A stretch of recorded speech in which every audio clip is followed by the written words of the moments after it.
Do you want to start? Because I think with the live, it just takes some time to Uh, load. yeah, all right. So let's begin. Okay, so hi everyone. Welcome to the Health Over Stigma Instagram page. Health Over Stigma is essentially a grassroots movement that aims to ensure stigma free universal healthcare access for all women and all non cisgender people. And I'm Soumya Sven. Hello. I've been a community leader with Health Over Stigma for over a year now.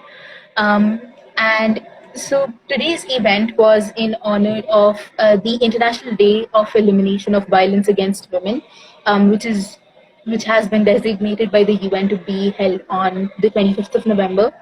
And to celebrate this day and the cause, we decided to have a conversation with a legal expert as well as a sex educator around violence against women and how to deal with the consequences of it.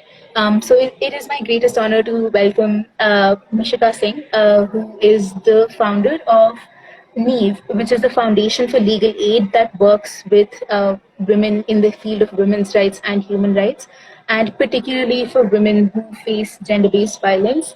So, hi, Mishika. Thank you so much for your time and for joining us here Hi, today. Soumya. Um, Thank you for I having hope me. you're having, yeah, I hope you're having a lovely day. Yeah, and health over stigma is something that I have sort of participated in the workshop. I think day before you joined, Haiyya had conducted a workshop in antisocial, I think 2017 or 18, long back basically, and Mhm. that's how I got to know about the work that they're doing for access to sexual health care for women. And they were the one who inspired me to start my own petition on on change.org to sort of get some the 10 commandments that you have. I think they're beautifully done, and I think it's sexual health of women is something that's really neglected. It's one of the most neglected rights when it comes to women, because there's so much other stuff that's happening, especially for unmarried women.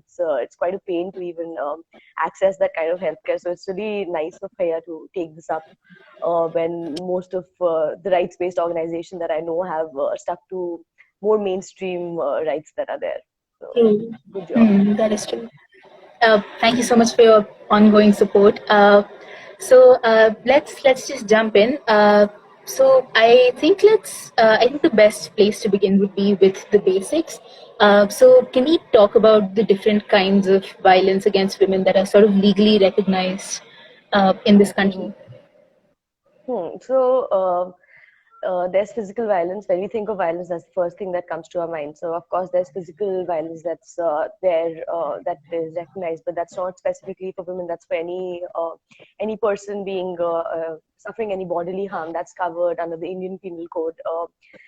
As you know, with regards to women, there's some specific sections. So there is rape that is there in the section 375. It talks about different kinds of rape that's there. It qualifies different age groups.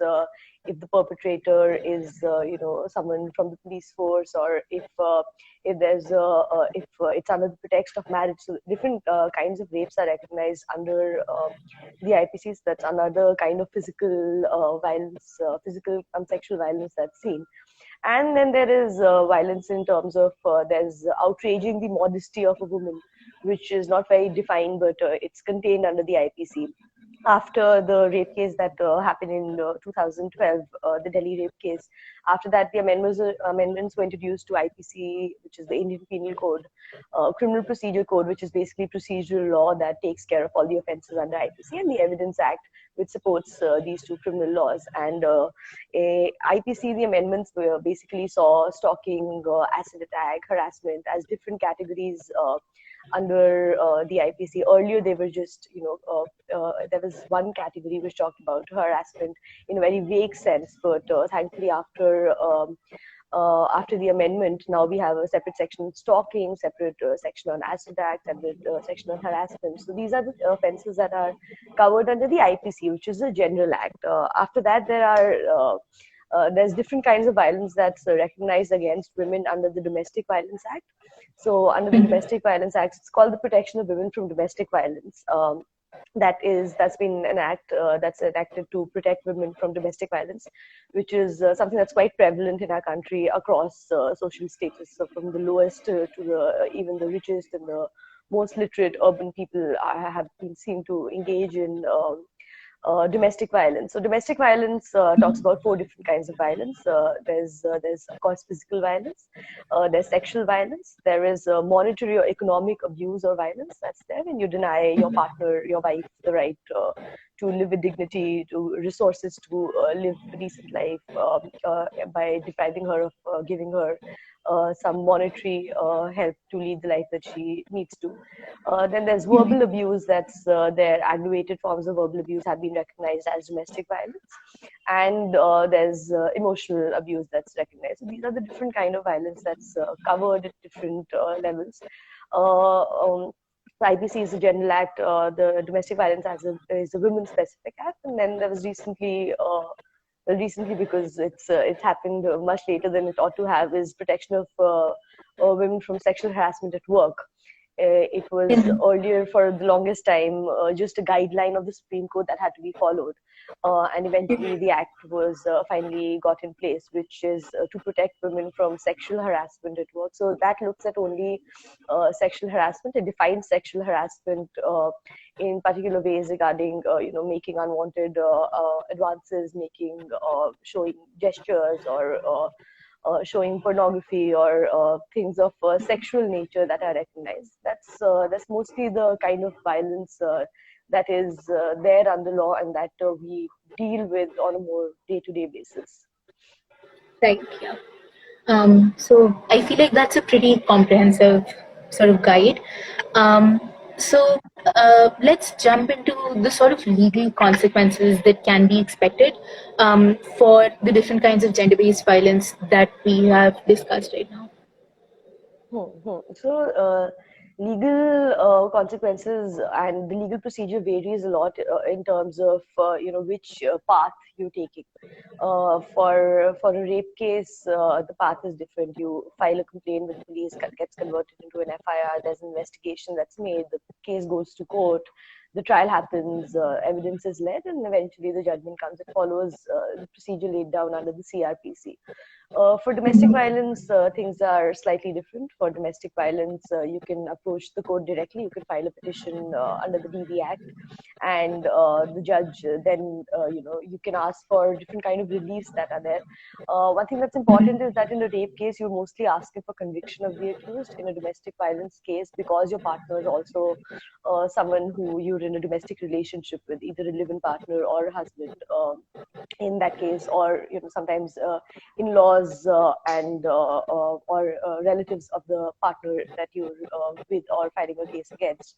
In that case, you can also look at monetary compensation of residence, or in which a separate place of residence has to be given. So that follows a different path altogether. In that, the court gets involved from the beginning. There is a protection officer that's appointed that again looks into the case and investigates the case, but that has less involvement of the police at that stage. You can go to the court directly, and the kind of reliefs that you can get from court are more than what you can get in a case of rape under the IPC. But both these procedures have, legally the way things are done in our country and under law, the way these things are, both any path that you take legally is known to be very tormenting for the victim, because they have to go over their story again and again for the time that the case lasts. So it's something you have to first face your trauma, acknowledge it, accept it, and then find the courage to live through that trauma again and again every time it's brought up in the court of law, whether it's evidence, whether it's cross-examination, whether it's your own lawyer examining you, whatever it is. That sort of procedure makes it kind of very daunting for someone to go to court and access or go to the police and access help legally.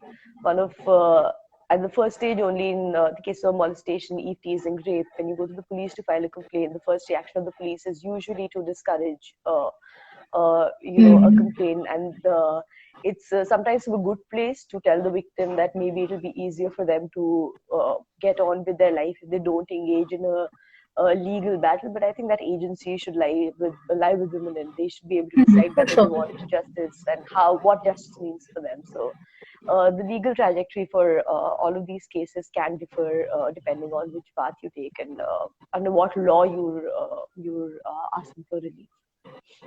Right.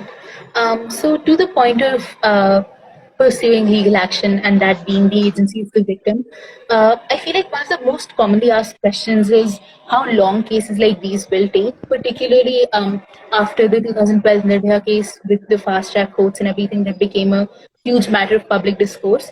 So, what kind of time frame for a trial is the victim looking at? Theory is very difficult from practice, especially in law. What you study, what you read, the time limit, 30 days, 60 days, 90 days, when it comes to actual practice, gets diluted very quickly.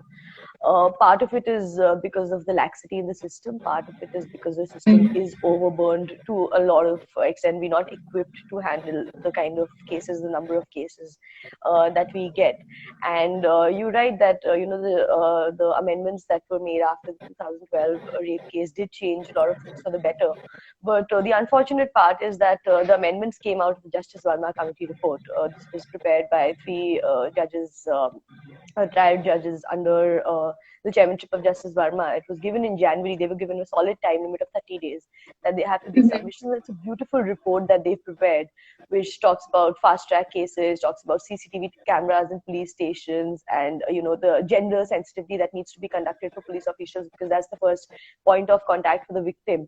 But Mhm. most of these things were not taken into consideration. The easier path, just changing laws and making the amendments on paper, is something that was done. So the things that could Mhm. have helped with the time were not taken fully into consideration. We still don't have dedicated courtrooms only doing rape trials, having hearings day after day. And Mhm. also the sad part is that it takes for a case to hit news channels. For it to be taken seriously in this country, it has to be, we have started differentiating between rape and brutal rape. I don't understand the Right. differentiation. Any sort of violence, sexual violence, is brutal. So, Mhm. because of that, the time limit that we look at, it can go on for several years. It could be as early as maybe 2 years, 3 years, but easily that kind of time does take place. A lot of the time is outside of court. So when you file a Mhm. complaint with the police, a lot of times the police does not convert your complaint into an FIR, even though they're supposed to. But they Mhm. don't. They don't really do that, and then you have to, choose between going to the police again and again or just giving up. And this is the first stage where a lot of women give up, because it's not worth the hassle of putting yourself Mhm. through that again. And we have a patriarchal society, so the kind of support system that we would expect does not exist. The family is against, because औरत की इज्जत is समाज की इज्जत, घर की इज्जत. So they don't, Mhm. if they can hush hush the entire thing, they'd rather do that. Right. So this is all before the court. So if the police is not doing, not registering the FIR, you do have the option of going to the magistrate under Mhm. CRPC and getting the investigation done through that route. But not a lot of people opt for that because it's just a hassle. So all this time is before the case has even gone to court. Of course, when you go to Mhm. court, there's procedure to be followed, which is, the prosecution. A lot of cases, sometimes there's botchy investigation, the evidence is not taken properly. So a lot of things that can go wrong in such cases does go wrong, and it becomes a long drawn legal battle. So even Mhm. when your rights are in place and you're demanding exactly what you deserve, and which shouldn't take as much, since there are so many other variables that are in place, these Mhm. cases do become long drawn. Right. And I feel like it's even more difficult because once a case has been filed, it's sort of a matter of public domain. So, in case the press gets involved, plus like the entire time, your family knows if you choose to pursue legal action. It just brings something that is a very private trauma to a very public space, with Hmm. with any without any support from like either private bodies or like public So structures. one good thing, Soumya, is there that you can request for a rape trial to be done in camera. It doesn't have to be an open trial. So only the judge and the parties are there, and it's conducted without any outsiders. So that kind of that kind of privacy, that kind of secret, not secrecy, so to say, but it's done in camera so as to have accountability. But it basically means that not everyone is involved in that trial. That's something that can be done. But like I said before, in this country, for a case to be taken seriously, it has to go to media, and there has to be a hue and cry. People have to be coming For out on sure. the streets. Like in the Jessica Lal case, it was an open and shut case of her being shot in a bar because of a fragile male ego being hurt, being denied a drink. But that case also, for that, everyone had to come out on the streets to sort of uh, raise hue and cry about that. So it's unfortunate that you do have the option of having in camera trial, but that then you also know that all the public support that you could have garnered just goes away. Is lost. Yeah, it's a trade off, right? Like you can't It's win everything. yeah, you can't have everything. Yeah. Yeah. To the point of like deciding what is best for the victim, what, in your opinion, is the best way to sort of pursue legal action against your perpetrator? I think it's important. All these gender-based violence, sexual violence leaves the survivor with a lot of trauma that's there. And because of that, when you're giving your testimony, when you first go to the police station, you say something. When next time your statement is being recorded, you may add something, you may subtract something. And that happens only because you're dealing with trauma. It's not because you're making something up, or, it's not coming from a place of wanting to have a botched up case, or where you're not giving information correctly. So I think for any survivor, my advice usually before going to court, police, anything, is to make sure that they give themselves enough time to reflect on what has happened and write about it. It can be therapeutic, and it's writing is a form of catharsis that I think does seem to work. Of course, writing also makes it very real, and you have to deal with the pain yourself. But I always think from a more social, psychological point of view that if you write about it, you're more okay with answering questions which come your way. Otherwise, when you go to the police station, you're complaining about something, and the police asks something like, what was the perpetrator wearing, and you haven't given it a thought. So one time you say it was a yellow t-shirt, the other time you say it was a black shirt, because that's not something that you really thought about. So I think that's something that I really advise people to take a step back and sort of process what happened to them, get everything in one place, which will help them. Also, there are a lot of things that we block in our heads because they're too painful to Oh, sort of go yeah. back to, and there may be very important details that we have just sort of suppressed, and they come back only later. So it's important to it's eventually a legal battle, and a legal battle, evidence and witness is what's important. Emotions don't really have a place. So it's important to take a step back, and I think assess that. That's something that I always advise as a good starting point for any legal battle that you want to fight, especially in cases where there's trauma involved, which is mostly there in all gender-based violence and sexual violence cases. True, right. And I think that makes a lot of sense. So, to the point of, we've discussed about how for a case to be taken seriously, the involvement of public pressure becomes like a really important thing because the official structures aren't really geared towards supporting the victim as much as they should be. Are there other drawbacks and loopholes in the current legal framework that we have? So, like I said, they probably are not loopholes, so to say, but there are a lot of drawbacks in the legal as well as the administrative support system that is required for a case to, sort of be seen to the end. There's overburdened judiciary. So, every time you go for a case, you do have to jog the judge's memory of what happened in the previous case, which takes previous hearing, which takes time. So I think if we had the time and patience and the will, the intent to have separate courtrooms only for conducting rape trials or assault cases, things would have been probably probably smoother. I do understand that the person, the bench, the person on the other side, the judge over there would obviously need to have some sort of gender sensitization, also some therapy, some sort of psychosocial support to deal with so many cases which talk about violence against women. To for a person to be addressed every day for Constantly a different exposed to kind that, of rape yeah. case. So I think that should also be taken care of. There should definitely be there's no sensitization when it comes to police officers. They that is something that again is a big drawback, and which is something that the Justice Verma committee report beautifully spoke about, and that's something we have just not taken seriously, because I don't think we take gender very, very seriously. We're True, comfortable in a yeah. patriarchal system, patriarchal binary system. It's worked well for us because no one was raising their voice, and even now it's something that if it can be avoided, it is being avoided. So I think gender sensitization is a big drawback, that is that loophole that really needs to be sort of taken care of, especially in dealing with these cases. That's there. Even with regard to the Mahila police station, that's there.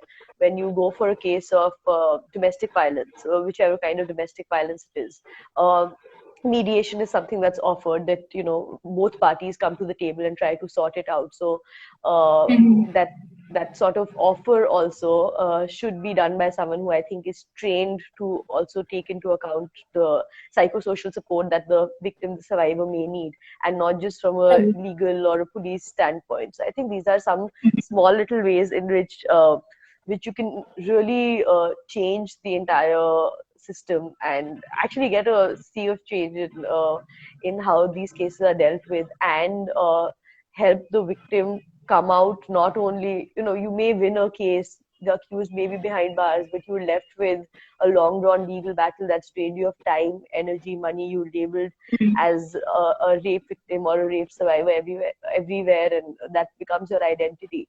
So I think there's also should be something in terms of restorative justice. What happens after the case is done? Where are you, Right, yeah. and what kind of support you're getting, and if there are any specific programs to that effect, if there's any post litigation support that you can get.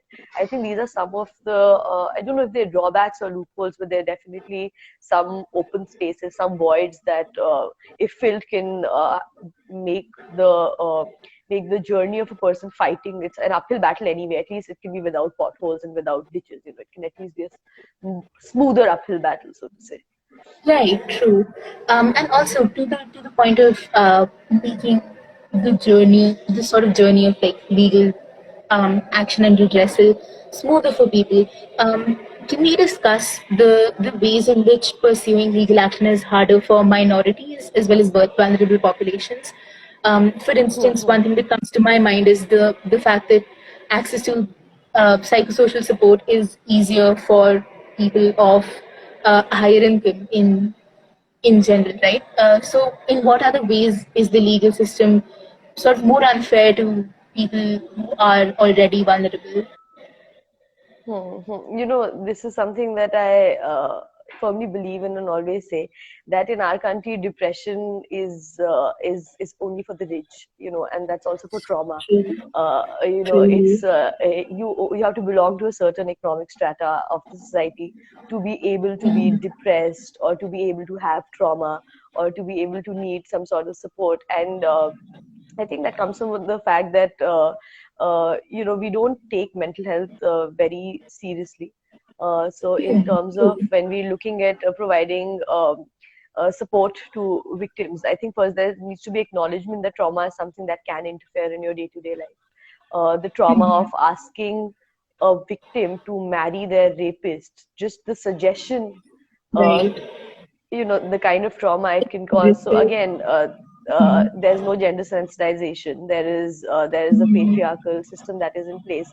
That, coupled with lack of psychosocial support, is something that's problematic. Coming to minorities, well, not minorities, but coming to a different economic background, coming from a different economic background also changes a lot of things. You're right when you say that accessing psychosocial support is something that only the upper class or a different economic status can sort of look at. But that's also for legal justice, and that's why it's so True. difficult.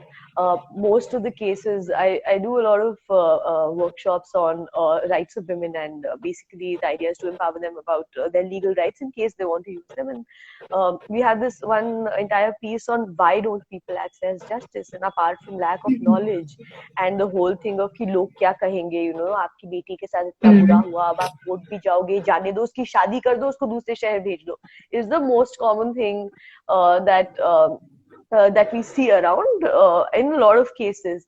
But the more important one is that if given an option, no one wants to go to a lawyer because it's so painful. The money that's involved, the energy that's involved, to have someone, if a person from a lower caste or a lower economic background is raped, now they want to access justice. They either settle for a lawyer who will not pursue their case as diligently, or they're paying, they're bleeding money, so they've already lost a lot, and then they're also trying to make ends meet. So that's a big discouraging factor for someone who wants to pursue legal action. So that's definitely there. With minorities, what also comes to my mind is that our even though with 377 and everything, a lot has changed, but our laws are still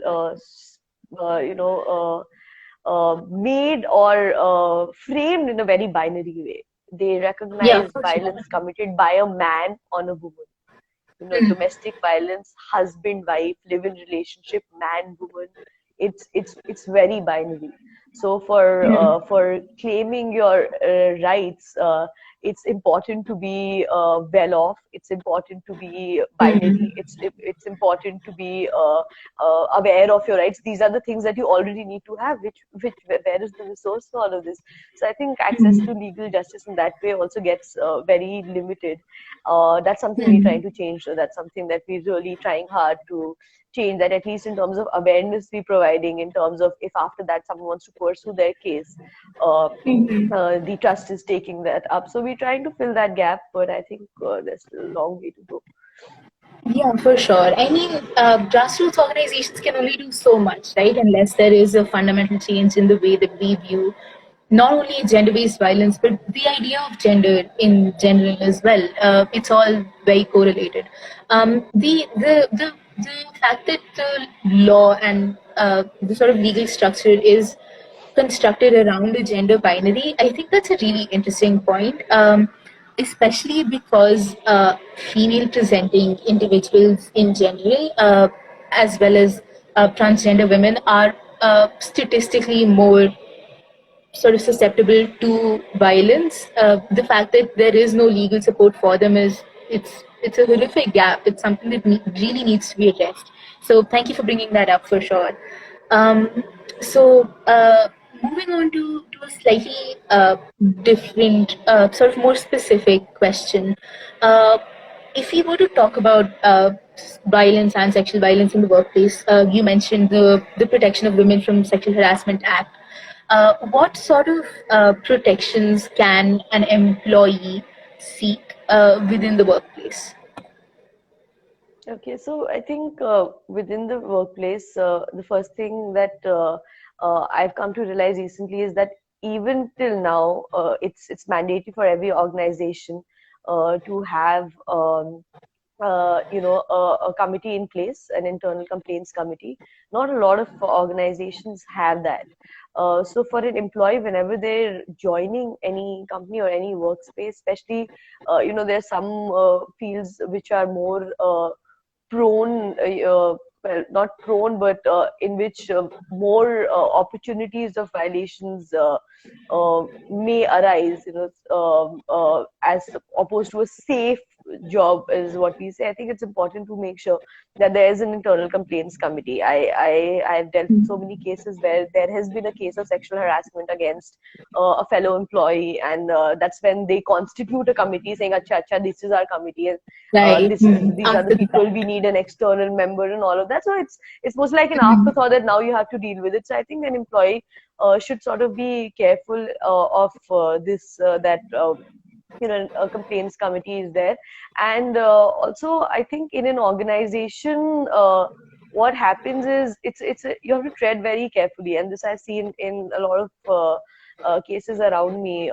In fact, a lot of lawyers who work with big firms have faced something along these lines, is that if you raise a voice, you become a problem for the company. So then they look for reasons to sort of challenge that you're not being productive enough, your work is not this thing. And if you actually do manage to file a complaint, you're likely to lose your job, and then you're also likely, wherever you go next, for that word to have reached that this is someone who is sort of going to raise a voice if there is something wrong happening. So you may want to be wary.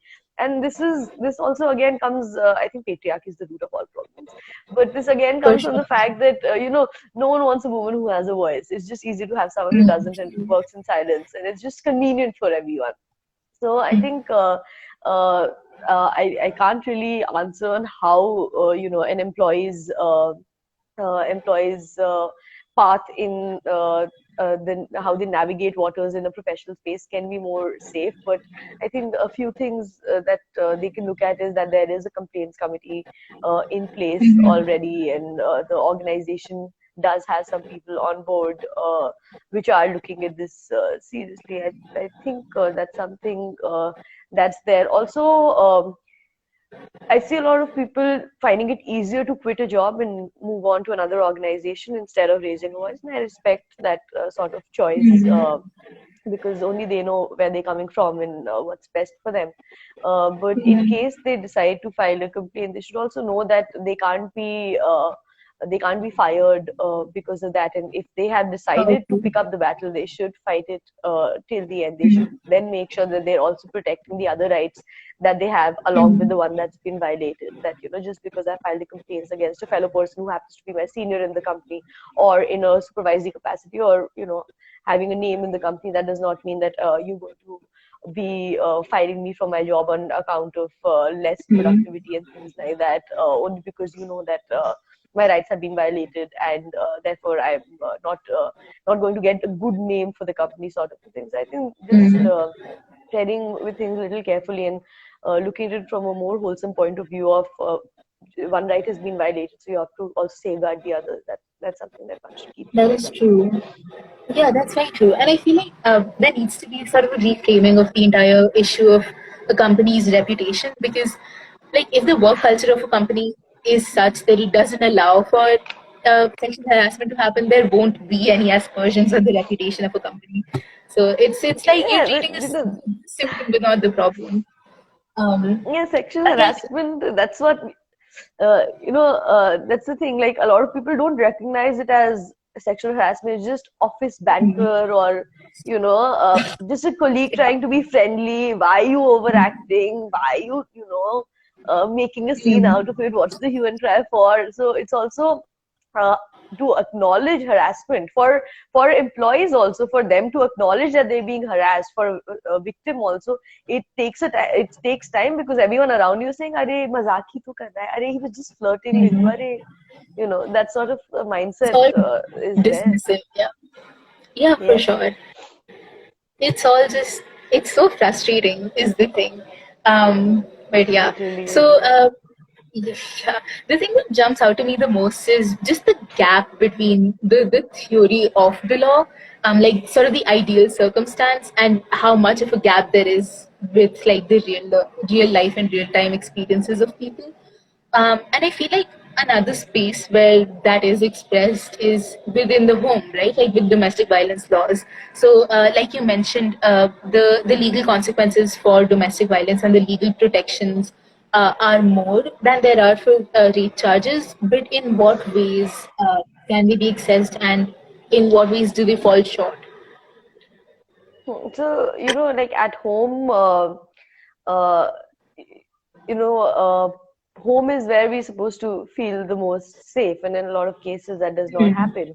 And like you mentioned, there's obviously dowry prohibition, but we look at dowry as and this is another part of the awareness program that we have, that we understand dowry to be problematic only from the person who's demanding it. That my in-laws were demanding dowry, and that's an offense. What a lot of people don't know or don't acknowledge is giving dowry is also an offense. You can Okay. be charged for.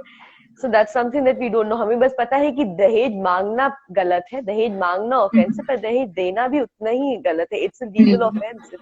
It's not just one person who's giving the money and saying हम तो बस we wanted our daughter to be fine, that's why we do it. No, you take a step and you report it. And also regarding dowry, what needs to be known is you can file. Dowry can happen at 3 times, and so can the case.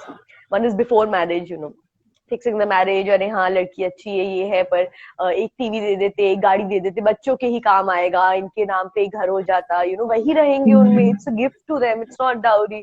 So that is before marriage. There's during marriage.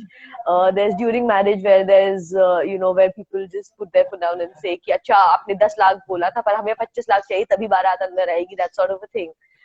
So during marriage also there are times when they say कि आपने बोला था कि सारे रिश्तेदारों को 10-10 हजार रुपए देंगे पर आपने तो 1100 ही रुपए दिए हैं, तो नहीं नहीं ऐसे तो नहीं, आप करिए ये तभी हम आगे बढ़ेंगे. So during marriage also there's demands of dowry. And then there's obviously post marriage, which we see in a lot of cases, that your father promised a car, he only got us a bike, sort of thing, and taunting the new wife, new daughter-in-law continuously. So these are some things that the Dowry Prohibition Act looks at, and it's fairly detailed. We also have the assumption of dowry debt, that if a newly married bride dies under unnatural circumstances for 7 years, from marriage till 7 years, there's presumption that it's a dowry death. So that's something. These are safeguards that are there in law, but that's again that's something where we at least acknowledging that dowry is a problem. In reality, it's there. But something when we move on to something like marital rape, law is also very patriarchal. Law considers that if you're getting married to someone, that means that you have to be open to having sexual relations with them at every point in time. It's a matter of right for your partner to be engaging in sexual activity with you whenever they demand so. So they could be coming home drunk, they could be beating you black and blue, and then raping you, but that is not considered rape because, hi, you got married to them, so you basically submitted yourself to them. So, that's a big problem. That's there in law, that whole issue of that the concept of marital rape is not there, and it's not considered rape, but there's a consolation that's there in the Domestic Violence Act, that it's considered sexual violence. So it's considered domestic violence by your partner, but it's not considered rape. So these are ways in which the law is also sort of showing one gender their place, that if you're married, that means you have accepted to be sexually involved with your partner, and if that is happening, unless it's violent, it's not rape. It doesn't always have to be violent. It may not always be sexual violence. It may be while you're sleeping. So there's no violence, like there's no physical hurt involved in that, but that is still rape. So these are the kind of things that small nuances that we have completely failed to overlook. You could be inebriated, you could be drunk in your own house, and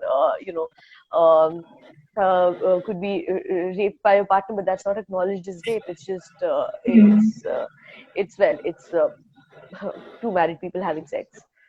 So these are the issues that are there. Yeah, I feel like oversights like these within the law. So, like you said, the law is patriarchal because it derives from a patriarchal society, right? And there's sort of reluctance to term any sexual act that occurs without a lack of consent, which is rape. It is there's such a reluctance to term those acts as rape, whether it's within the law or even in media, right? So, for instance, this is something that I've been thinking about a lot recently. Just relationships with like really problematic power dynamics.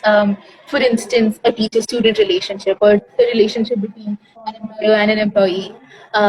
Those sort of relationships are often normalized in media, in popular culture. And what happens is it's left up to people to find out that they're problematic as they grow up, but nobody really addresses the fact that like there is a serious problem in coercion Mm-hmm. and consent being coerced out of the victim, right? So, what kind of legal protections can there be in cases like that? So when we talk about rape under IPC, it talks about free consent. Now, free consent is anything that's given voluntarily in your, when you're in proper state of mind, and it's devoid of any coercion or any force. Now, force is mostly physical, but coercion sometimes can be more mental, more from that power dynamic standpoint that you mentioned, than just physical.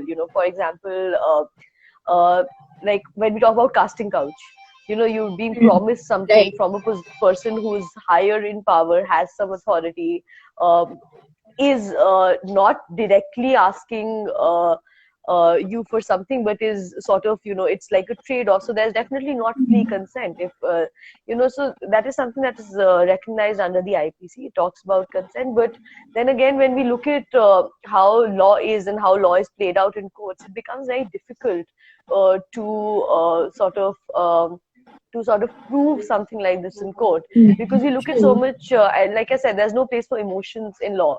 So it's evidence and Mm. it's witnesses. So witnesses say, yeah, this junior used to work with a senior all the time. They had a decent working relationship, and Mm. the evidence also says that there are no injury marks, and it seems like there was intercourse, but it doesn't seem like it was forceful or anything. Now, how do you Mm. go to prove something that's not tangible? That's more of a mental force that's exercised on you, and that's mostly where circumstantial evidence and all comes in. So the Mm. theory may acknowledge and recognize these power dynamics, these different ways in which power plays out. Um, but in practical life, it becomes slightly different to write that point at the end. Hmm. Of course, and there's Hmm. also like the latent assumption that any sort of rape is the victim's fault, right? Like that just is the natural like mindset of most people is that if rape happens, the immediate response is victim blaming. I guess that makes convictions harder in those sorts of cases. Um, Yeah, yeah. so And these this yeah. is what people sorry always cite कि इतने false cases होते तभी conviction. Um, hello. Sorry, you were frozen for a little bit. Uh, hello. I lost your voice somewhere. I can't. Uh, is it? Okay, just give me a second. My just Yeah.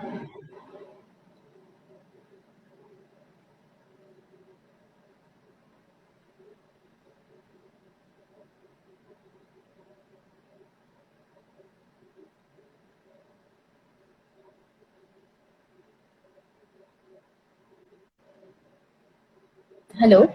Yeah. Am I audible to you? okay.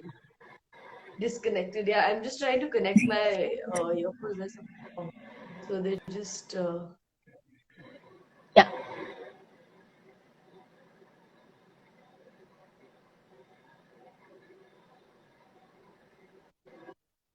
So yeah, like I was sorry, where? Uh, Yeah, cases. sorry. You're Conviction cases are still so low, तो lagging. इतने false cases file हो रहे हैं, and the conviction case, you can see how women are using laws, misusing laws that are in their Mm. favor, and that argument. no, if you actually see a file, if you actually go to court and see, the conviction rate is so low because of shoddy prosecution, because of bad evidence, because the case has not been pursued diligently, because at every stage the survivor, the victim, has been met with a battle, and she has to go over the entire thing again. The police has delayed it, then the court has delayed it, and there's problem with evidence, and then the whole thing of at every step the victim is the one that's getting all the blame. Of course the conviction rates are going to be low. So that's something that बोलने में अच्छा लगता है कि गलत cases file हो रहे हैं इसलिए conviction कम है, but if you actually open a court file you'll see ways in which there could have been a guaranteed conviction, but it's not because the investigation wasn't done properly, or the evidence wasn't read properly, or the evidence wasn't saved properly. So these are the kind of things that we also see. It's such an unfortunate catch-22 where like the system makes it impossible to get convictions, and then not getting convictions is an excuse for not changing the system. It's so ridiculous. It is. Leading from this, are there other sort of common misconceptions about the legal process and rape in general in media? There are definitely a lot of misconceptions, misconceptions, or maybe I'll say just lack of information that's there. Like I mentioned about dowry, giving it is as much a crime as taking it, or like I said about domestic violence. When we think about domestic violence, we only think husband beating up wife. We don't recognize economic violence, verbal violence, sexual violence. So I think there's more of there's lack of awareness, there's lack of education. We don't have forget sex education. That's not something I think that's happening anytime soon. But we don't have basic legal awareness as well.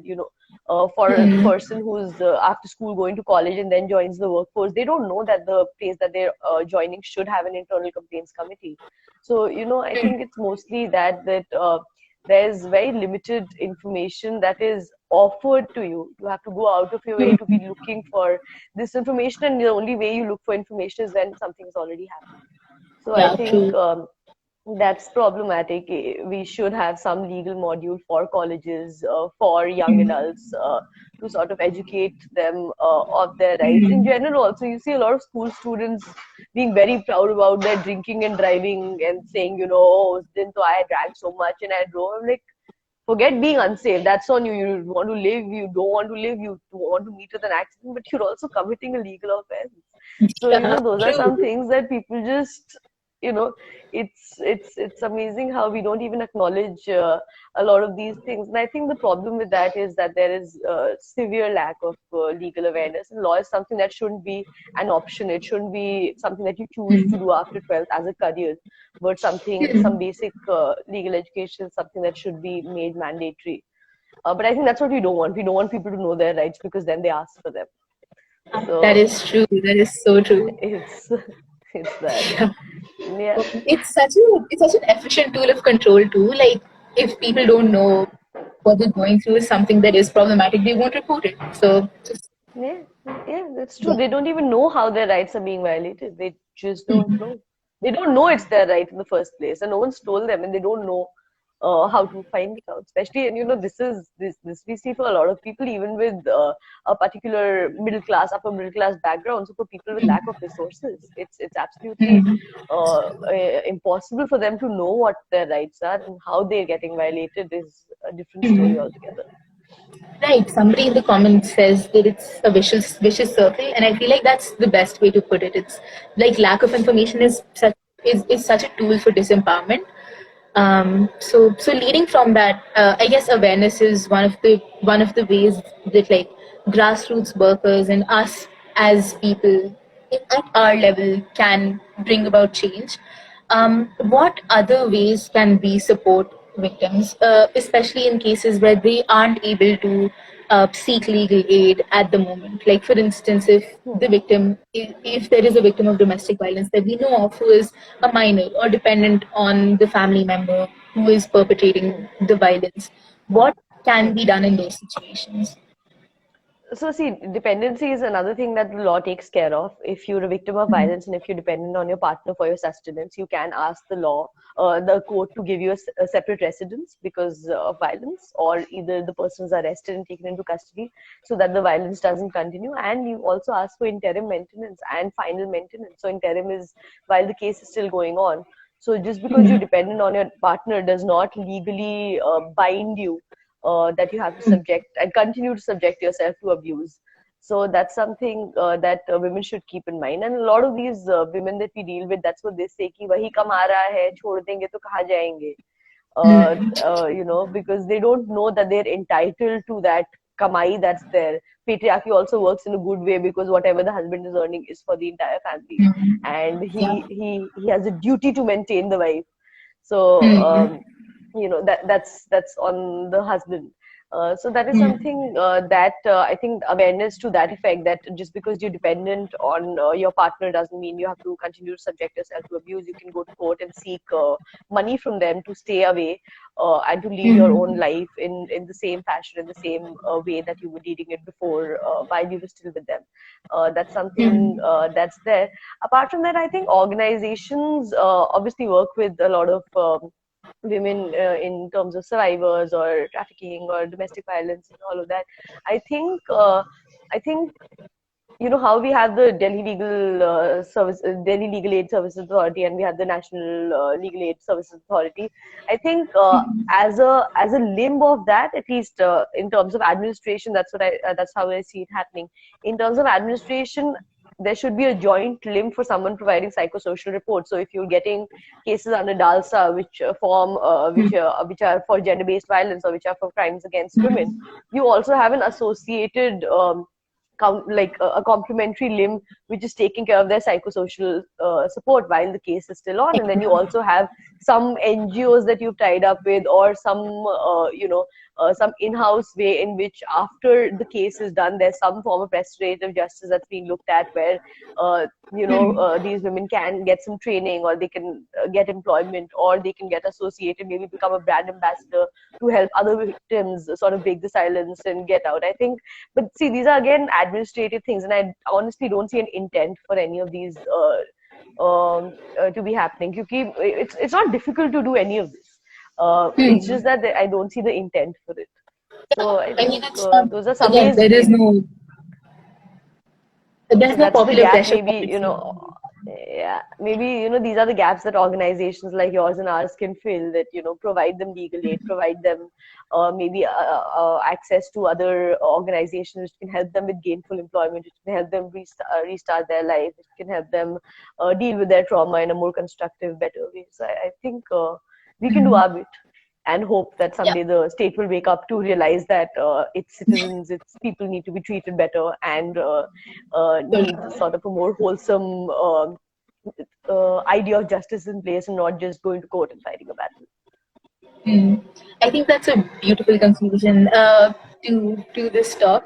Thank you so much. There was so much information Thank that I you. personally learned from this conversation. I'm glad. And just I hope that we can all sort of step up and provide our support to victims as well as we can while we wait for the state to wake up. So Yeah, thank I you so think much. we'll do that job till we can, Yeah, before the for state sure. realizes it's their duty. Yeah. Yeah. Thank you so much for Um, having me, Soumya. This was wonderful. This is really yeah, for good. sure. I got to speak about a lot of things that I think are very relevant, and somehow get lost in conversations, because mostly when we're dealing with lawyers, we expect the other side to know these things. It's only when you speak to people working in the space and understand the kind of issues that they're dealing with that you understand what all is missing in terms of information, in terms of accessibility. And it's really great to have this talk. Thank you so much. Thank you Thanks, so much. Thank you Pratibha. for yeah, thanks a lot. Thanks a lot for joining everybody who came in and watched the live. And I hope you all have a lovely day. Thank you. I'm going Thank to you. end the live. Thanks a lot. Yeah, please save it and just send it to me once you're done. Yeah. Yeah, for sure. For sure. Okay. Thank you. Bye. All right. Bye.